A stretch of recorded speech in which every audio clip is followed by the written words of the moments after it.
All right, let's try this again. A little strange with earbuds in.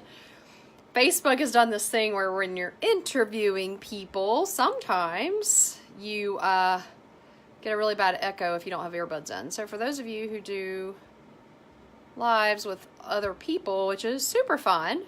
Hi, Mary Ellen. How are you? You should know. Hopefully I can hear and she can hear me, and that'll be like, oh, like a miracle, because I'm like not very good technically. Hey, can you hear me? Hi. Hey. Can you talk so I can Hey, yes. Okay, can it's a you hear me? miracle. Yay, all right. I got mine in Now no too. echo. It's so wonderful. Okay, we've got a bunch of people on already. I'm hashtag Crazy Cat from South Carolina, and I am so grateful and thankful for this wonderful lady, Kebie. She just made executive platinum yesterday, which I'm thrilled about. And it's all by planting seeds of kindness and treating people really well and following up. And we're going to talk a lot about that this morning. So, congratulations, Kebie. I'm so happy to have you on. Thank you. Right back at you. It's truly a blessing to know you, Kat. So, can you tell us a little bit about planting seeds of kindness and how you apply it and how that helped you get to platinum?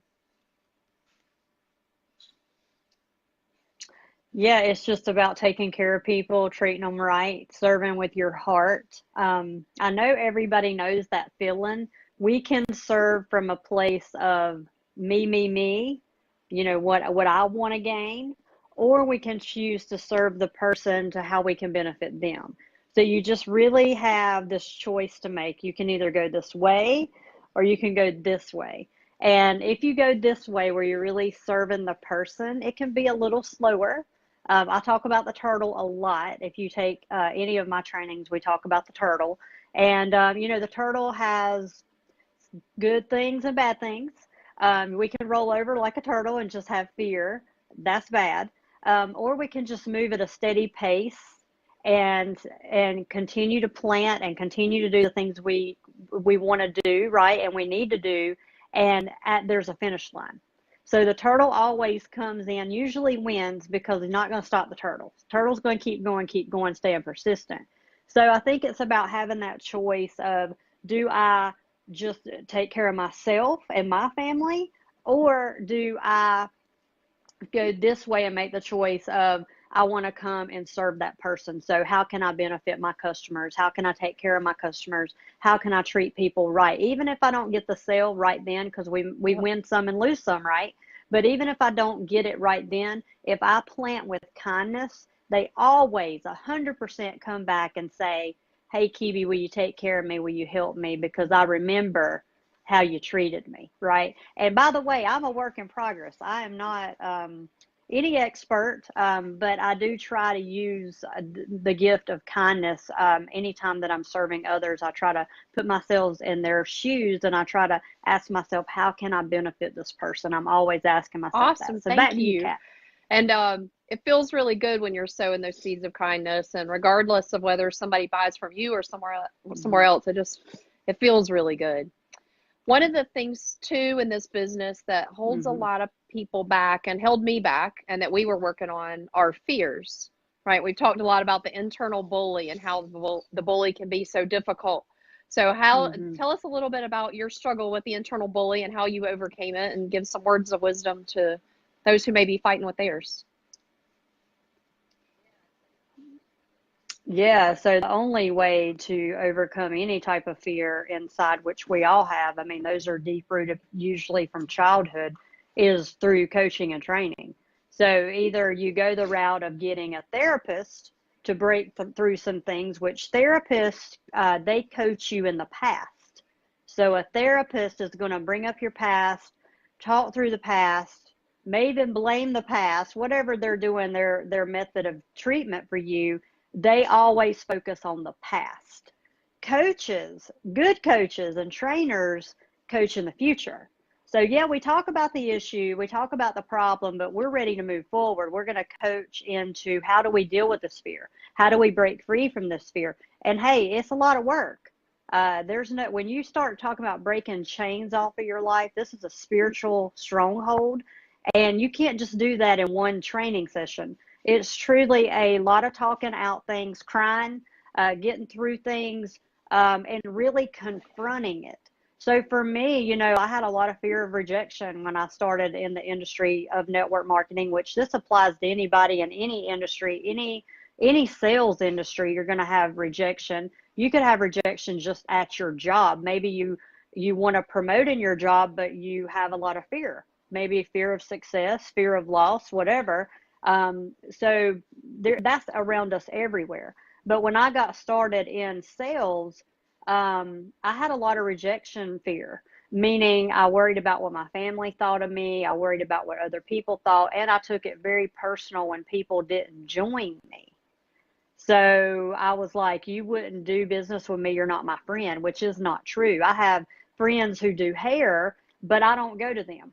I love them, but I do business with who I do business with, right? I have friends who do nails and pedicures, and I have friends who sell clothing, and I do try to support people, but that does not define my friendship with them or my love for them, right? So if I don't do business with that person, doesn't mean I don't like them, but I took that very, very personal, that they didn't want to do business with me. They didn't want to join my team, so they didn't care about me, or they didn't trust me, and I started taking that stuff personal. So then, I've really studied the 4 agreements. I'm now a trainer and a coach for it. Because I think if you live by the 4 agreements, you can break any stronghold off of you, and you can go read the book, and that'll help some people. But then if you've read the book and you haven't really broke free, you need a coach to help you come in agreement with new things. It's just an outsider, someone who's been there, done that, still someone who is still walking through their own fires, right? So coaches aren't perfect, just like preachers aren't perfect.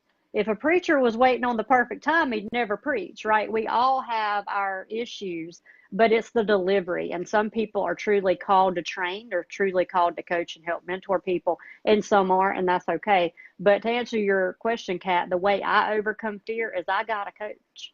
I got a coach to mentor me and help me. I went to a sales training. The guy that was training real estate. I thought, well, you know what? If they're training sales as sales, right? I had no network marketing type training near me. So I went to a guy who was training real estate. And I went in, and he was in network marketing. That's what caught my attention. He was a network marketer who was training real estate agents. And he had a little success in real estate. And I said, I'm going. So we went to some of these boot camps. And one training that we did internally was called a guerrilla training.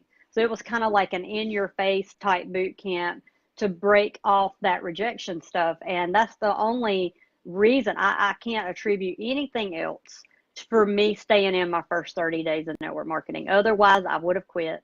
I would have never went on to earn the money I've earned and help the people I've earned, help the people that have come to me to help them earn money as well. There's no way that would have ever happened if I wouldn't have went through those training classes.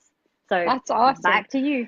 Yeah, that whole fear thing and being frozen in fear and getting coaching, because you really helped me a lot. I was really stuck. And there's been a couple of questions. The cool thing about having a good coach is they don't even tell you what to do. They just ask you questions that prompt you to do what you already need to do. And so it's having that person to kind of be in there in the trenches with you that makes all the difference.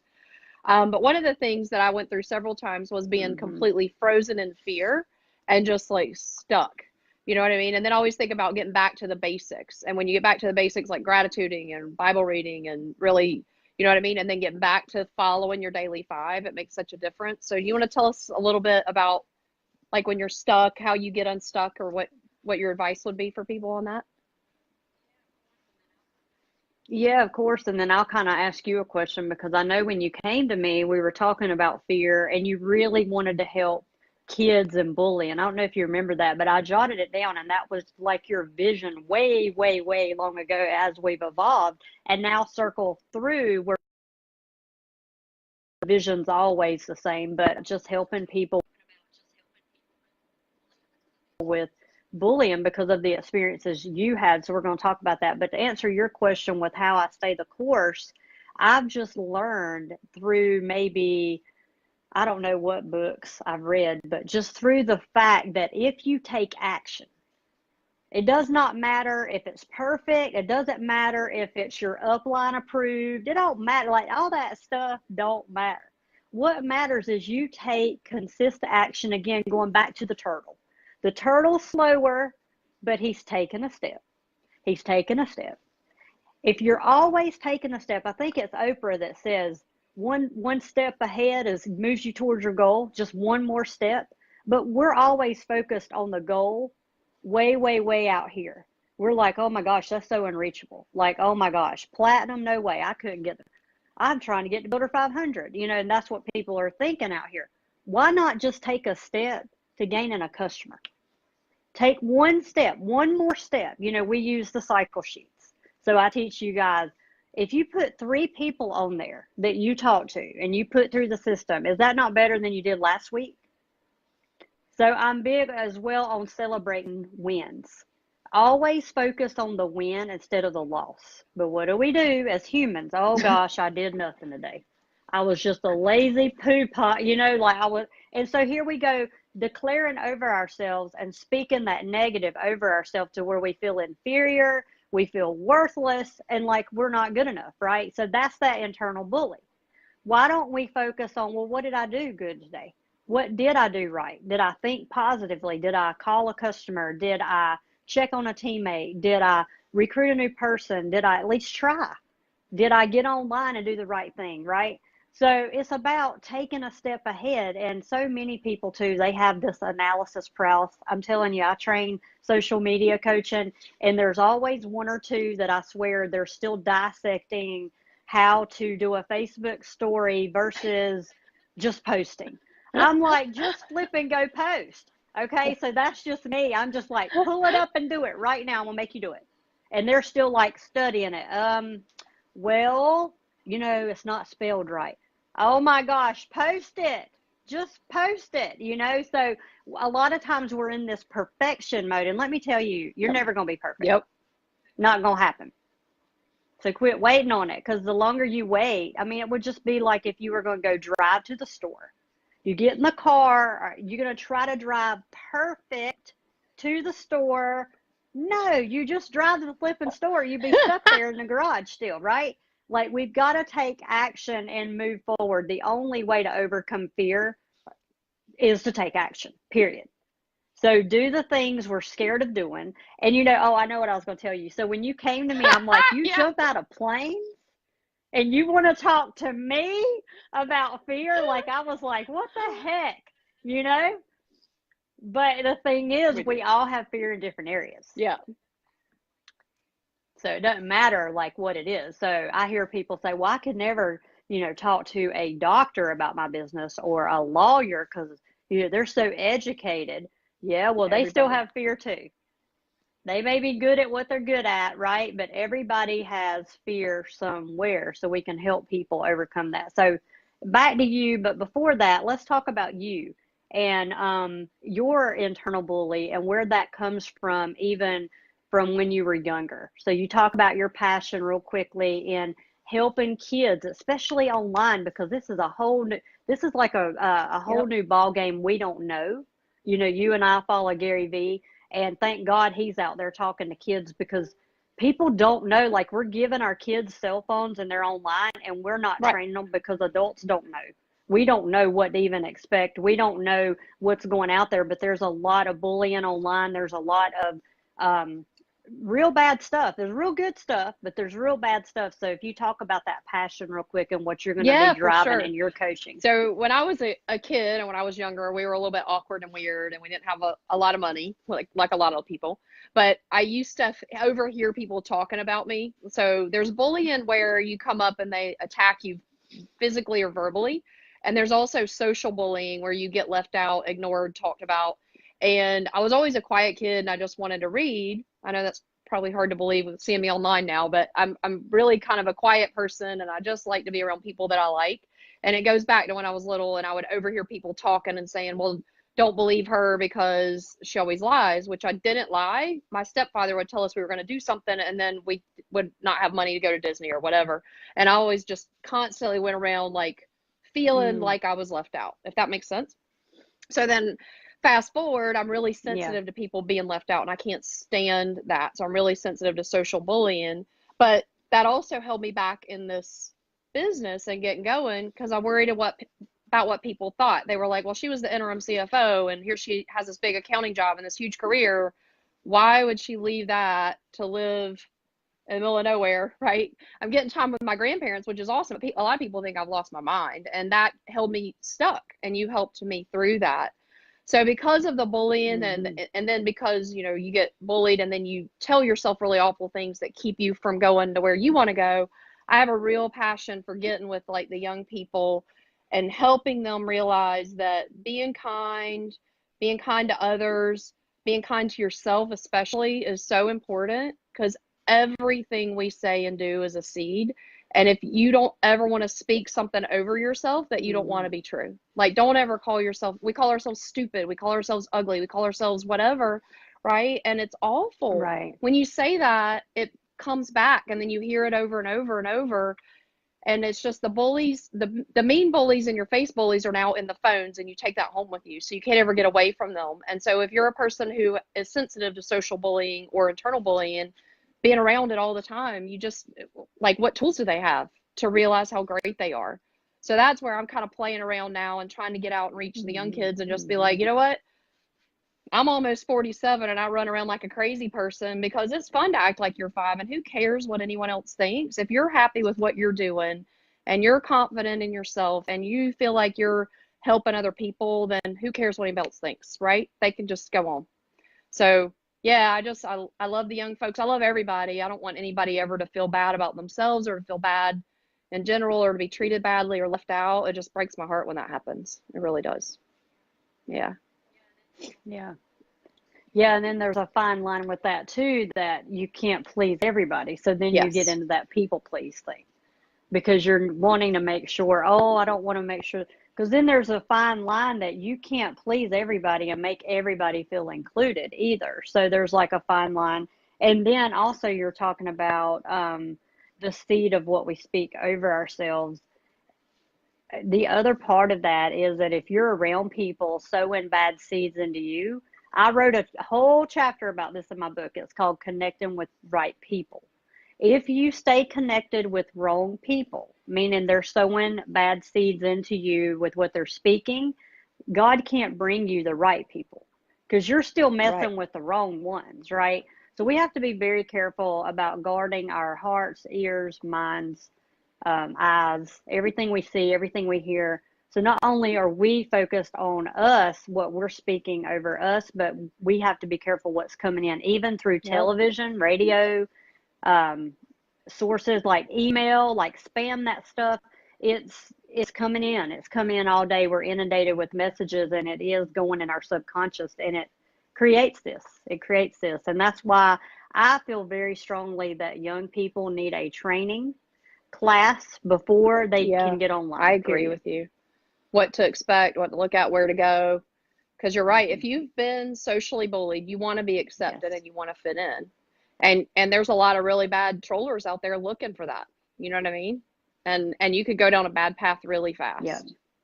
Especially, Do you know that when you get a message or a comment, that there is a chemical released in your brain the same high, the chemical you get from wow. gambling? Proven science. You can go watch a video. I think it was off of TED Talks. Oh, It's the Sonic. guy Simon SINEK, something. probably. I, I I will drop that video in this feed, and he talks about the science. Is and I know it's like an endorphin or something. Children cannot gamble at a certain Wow. age because of But then they're this, doing this. but they're online saying, "How many likes did I get? How many?" And that's their determination of Yep. if they That's fit so, in this it world. is. It's sad. This is sad. And they don't know Right. better, and the parents don't know better. So I'm not talking about anybody. I'm telling you what I've learned, studied online. Now you know, so you can't say you don't know if you watch this video. If you care, and I know everybody cares about their kids, but care enough to get them offline and get them trained. They've got to learn how to manage these messages and how it doesn't define them. And I think it depends on a maturity level. When we go to let our children drive at 16, some parents say, okay, you're ready, you're not ready. And it's all about maturity and when you could be online or not. And I'm testing this right now with my kids. I give Maisie a little bit of TikTok. I give her a little bit of Snapchat.